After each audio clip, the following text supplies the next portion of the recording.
patient here has an ongoing elbow issue on the outside of the elbow, and it started from weightlifting, overuse, and the computer, and using the computer. mouse.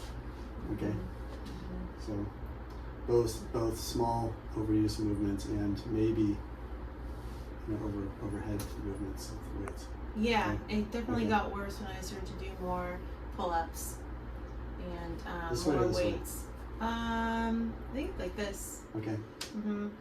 Yeah, Yeah. this way is going to use more of the muscles that bring the palm up, the supinator muscles. And also boxing, I'm realizing. I'm doing a lot of punching. Yes. Okay. So pulling, pushing. Mm-hmm. Right. Okay. And my wrist too. And the wrist. Yeah. Okay. Okay. So what we've done so far today is we found.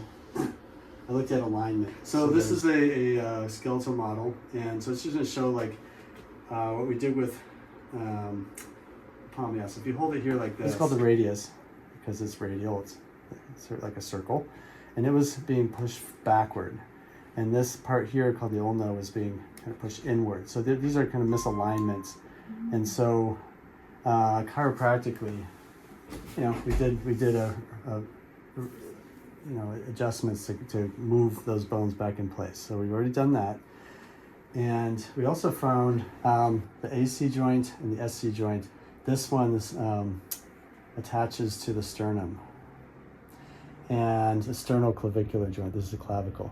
And so this was being pushed downward and this was being pushed upward. So these are, the joints can get stressed. So we did an adjustment, we brought that down and we brought this one up. So I was using a tool, pushing it down, pushing it up. So we did the alignment, and then I'm checking muscles, and we found that this part of the short head of the bicep was weak. And the supinator, which is a muscle that brings it out, remember we was talking about doing pull-ups, and the extensor muscles, which bring the hand up. So these muscles up here were overworking. And so we were able to find that there were little receptors, I like to call them detectors, in this case a vibration detector that responds to 128 hertz. It's very specific, called the Ruffini. That receptor was overfiring and it was shutting off a pressure receptor here. So what we did is we stimulated it, and then did a deep tendon reflex to get basically it's like hitting a return on a keyboard and sending a new set point to the brain about how to hold those, how to communicate with those muscles. So that's where we are right now. So this muscle is working correctly now. Okay. So we already did a lot for that elbow, but now what I'm finding is the shoulder's upstream, and I'm finding that the muscle, there are 4 stabilizers in the shoulder, and one of them is called the subscapularis, and so that's under firing again. Okay. So I'm going to use my card, X and double lines, and in P-DTR, we use that to see if it turns the muscle on by looking at the X. So it's basically how the eyes, it integrates the hemispheres of the brain. If it's able to engage the muscle, it's like bypassing the muscle and going to the circuit breaker. It's telling me it's a switch problem, so we're going to see if we can fix that too. Okay, so if the subscap does this, I'm going to look usually for a muscle that does the opposite. So what might that be? It might be like infraspinatus. So hold here. Mm-hmm. Can you hold that? Yeah. So just rubbing over the little muscle, another rotator cuff muscle that does the opposite motion, tones it down, so it allows the muscle that's being shut off to turn back on. So it's just about balancing things. So now I'm going to go back through again and see if we can figure out what's here, how to get that muscle. Sorry, this one, subscap. Sometimes you have to go to the armpit. Okay, so I'm going to do a stretch, tap, vibration.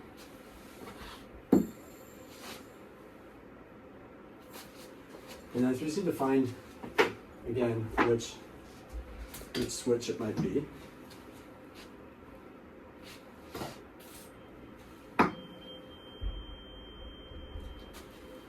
And in this case, it's another one called the cross receptor. It's 512 hertz.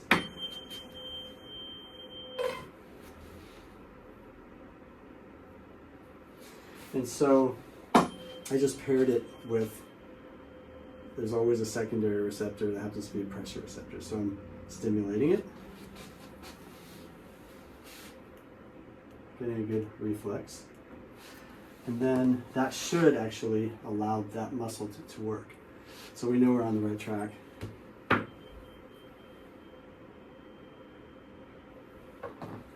this up. I'm pairing it with the infraspinatus and putting pressure on it. So put vibration on the subscap, deep pressure on the infraspinatus, and now that muscle is working. It's turning off, it's turning on, that one's working, and it's turning off and turning on. So it's more important with muscle testing that the muscles, not just that are they weak or are they strong, but are they turning on and off the way they're supposed to. Because when the rubber hits the road and you're actually in the gym doing stuff, muscles are turning on and off. You're not just standing there, right? So we've aligned the shoulder girdle, the elbow. We've reset muscles in the forearm, bicep, and shoulder. You said the wrist too. Mm-hmm. Hold these two fingers together.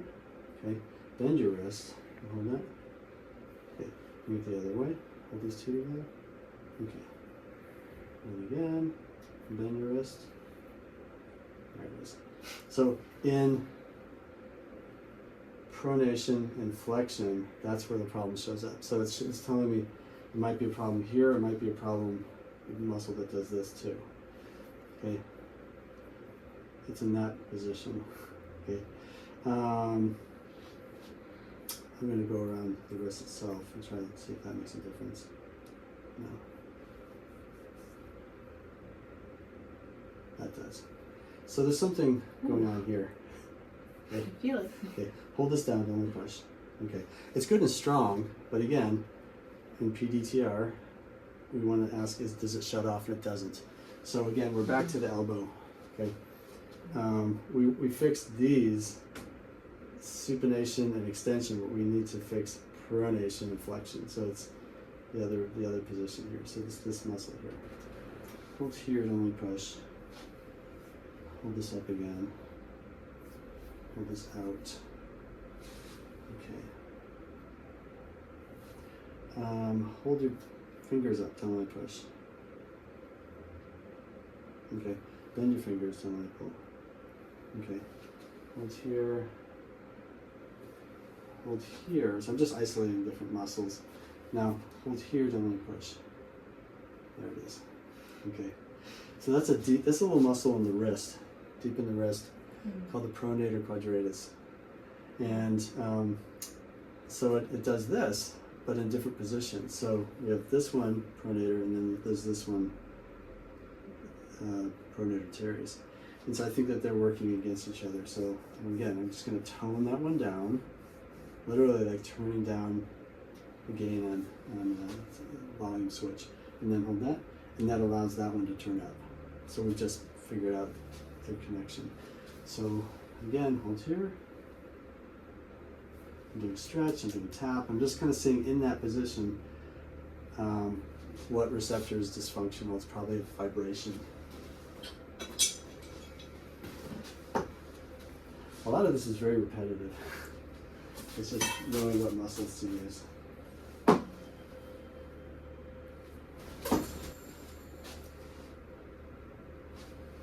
So it's a Ruffini receptor, which responds to 128 hertz, so it's very specific.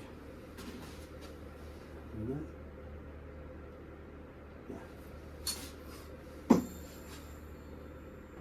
So I'm revving it up, and then getting a reflex somewhere. deep tendon reflex. Okay.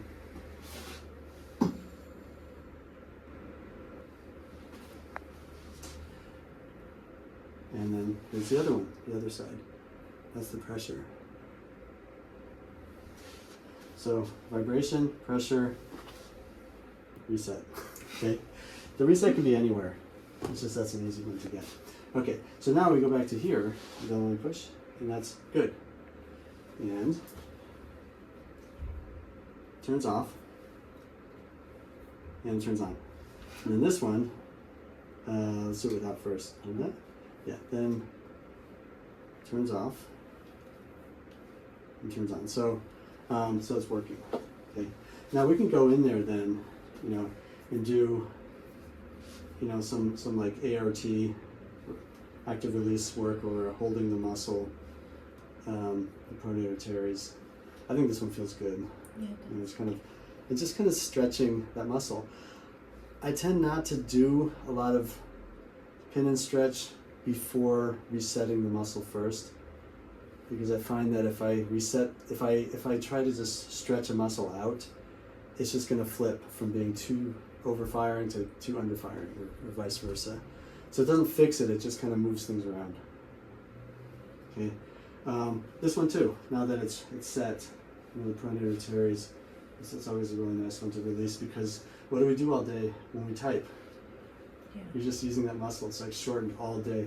If you walked around all day with your elbows bent, it would be painful at the end of the day to straighten your arms. So think of that, you know, that's what we're doing with our elbows all day long. So the damage is not so much in the gym, it's from typing, usually. There we go. Okay. Even the muscle, the bicep that we did before. So now that it's reset, there's a short head and a long head. And the long head does this, the short head does this. So let's start with that. Just bring your arm from here, bring it back, and then you can straighten it, so we can get both. So this is ART, once I've released the muscle. Yeah. So I'm holding the muscle, we're stretching it, and lengthening it. Stretching it. And then what were some of the other ones? Supinator, that we worked with. So we're basically shortening it and stretching it, lengthening it. And one more that we did was the extensor muscle. So if you go like this, bring your thumb in, fingers in, wrist comes down, then take your other hand and stretch it. So that's isolating this muscle. So bring it up again. Okay. So if I come out, I'm just holding the muscle. Thumb in, fingers, wrist, and then stretch it with your other hand. Okay. So this is like a little recap on how to use ART, or active release technique. We've realigned it, reset it, released the muscles. We worked more proximal up here on the shoulder as well. So we can get into, you know, release some of those fibers under the scapula, subscapularis, and as well as the infraspinatus we worked on. Again, seated isn't my preferred position, but if you raise your hand while I'm holding the muscle, you can get into some of those fibers that way too. Okay, so that's ART. You know, we could always check. I always check for NET, which is neuroemotional technique. You know, just put your hand on your elbow. It's not showing up. I cross-reference it to the emotion center. That's not showing up. Make a loose fist, so the back of your hand's there. Hold that. Okay. So in this case, it's not showing up. Okay. How about? But it has in the past. It sure has. Okay. So you just never know. The connective tissue, called the fascia, stores emotional physiology, emotional memory. I think of the body like the the cloud storage for the brain for emotion. So sometimes things keep coming up and it's very physical, but it's coming from storing unprocessed memory and emotion. So we use a different technique called NET, or neuro-emotional technique, for that. Okay, anything else? Let's try this again. So down, hold this together, Yeah, and that's good and strong now. Let's just finish up with alignment, because the nerves that come from the spine go to the shoulder and the elbow and the wrist. Okay, so this one's very safe. It's a very low force, very fast little impulse. So I just find where the vertebra feels like it's not moving, and I can come in and just isolate it.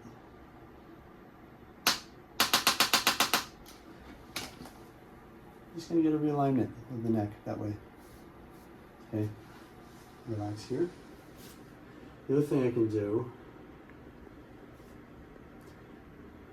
this actually feels okay. But sometimes the fascia in the shoulder girdle is tight, not the muscles, but the connective tissue around it, like the saran wrap. And I can use a tool like a percussor, which works like little impulses to then release the shoulder in those positions. Basically, releasing the connective tissue around it. Okay, let's have you come right face down. The middle trapezius muscle. Okay, so hold that down when we push. Okay, so the trap, it's trapezius means diamond shape. So there's a lower part of the trap, the middle part, and an upper part. So hold your arms like that. Don't want to push them together. Bring them a little more like that. Don't want to push them together. So that's the lower part of the trap. What's weak is the middle part, which tells me there's something going on, probably on the vertebra of the mid back. Okay. Try lift this leg up. Don't let me push. Okay, and this one. Okay. Bend your knee and lift this up. And this one. Try again. Hold it. It's harder. And let's try again. Bend your knee a little. Okay. Push into my hand. Yeah. Yeah. So it's not locking. She's strong, but it's not locking. So if it's not locking, I can win. Okay. If it's locking, I cannot win. So again, I'm going to try something and use this card. It fits perfectly in this photo, okay? So let's look at the X, okay? And hold here, and that engages the muscle. Okay, so there's something going on there. Okay. So let's just check that out. So hold here. So I'm going to tone down, just a little hold back really, just see, hold that. Yeah, something there. So I'm going to the mid trap. No. Something in either the quadratus lumborum or the erector spinae muscles at the back. Something in there. Okay. So hold your legs over. Don't let me pull back. And then you look up. So we're using the double lines, and don't let me pull back. Yeah, so the quadratus lumborum, which is big muscles in the low back. Think of doing suitcase carries. They'll bring you one side to the other. If you fire both of them, it stabilizes the low back. It's overworking. Oh. Okay, so hold this out. And this very much could be part of what's going on with the shoulder or the elbow, actually. Let's try this.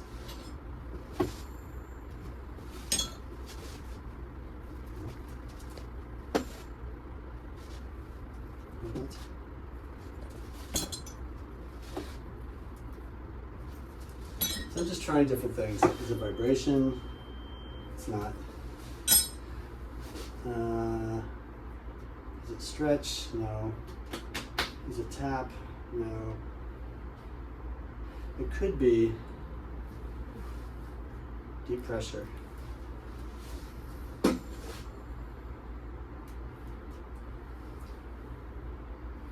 Coupled with vibration. So I'm going to do a deep pressure. In this case, I'm just going to couple with vibration. Use the sacrum and see if we can relax you more. Okay. Let's just see what that did. Lift this up.